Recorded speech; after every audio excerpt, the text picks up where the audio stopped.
తెలుసు, కథ అని తెలుసు, కథలన్నీ కంచికే చేరునని తెలుసు.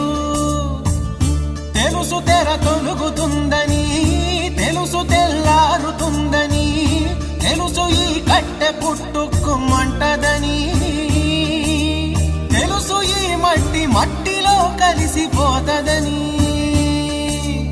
ఇన్ని తెలిసి ఇరకాటంలో పడిపోతావు ఎందుకని? మాయా